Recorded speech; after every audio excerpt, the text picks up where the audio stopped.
மாலை செஞ்சு வந்திருக்கோம் பாருங்க. இங்கே நைட்டு வரலாம் சரியான தண்ணி சவுண்டு காட்டுதுங்க.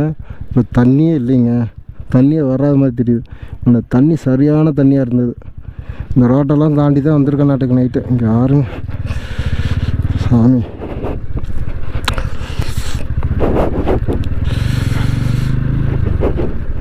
நைட்டு இந்த ரோட்டில் தான் வண்டி ஓட்டிகிட்டு வந்தானா.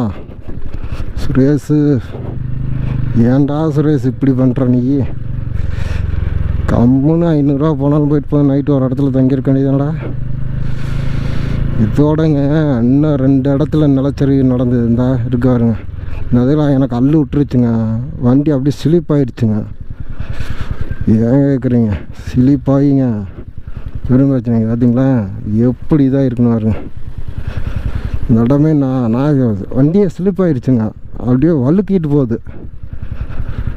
ஏன் கேட்குறீங்க? பயங்கரமான நைட்டு இந்த இடத்துல சரியான அனுபவம்.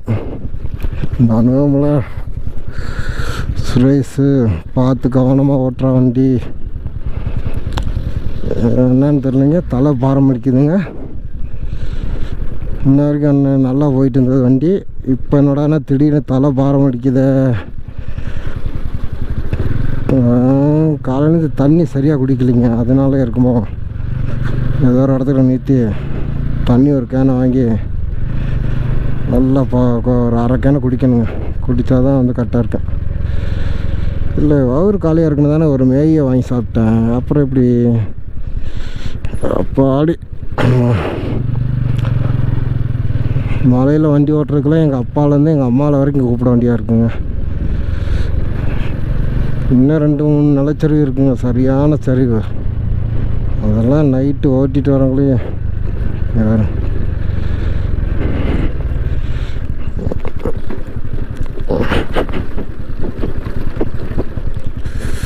ஓடிடு, தப்பிச்சு ஓடிடு அப்படின்னு இந்த இடம்ல ஓடி வந்தோம்.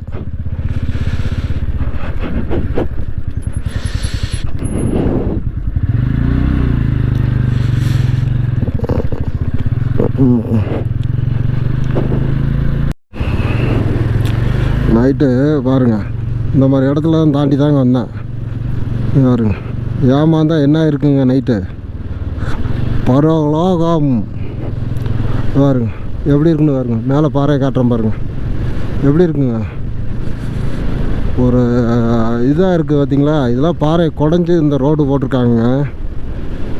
இதெல்லாம் பாறையை வெட்டி விட்டு இந்த ரோடை போட்டிருக்காங்க பாருங்க.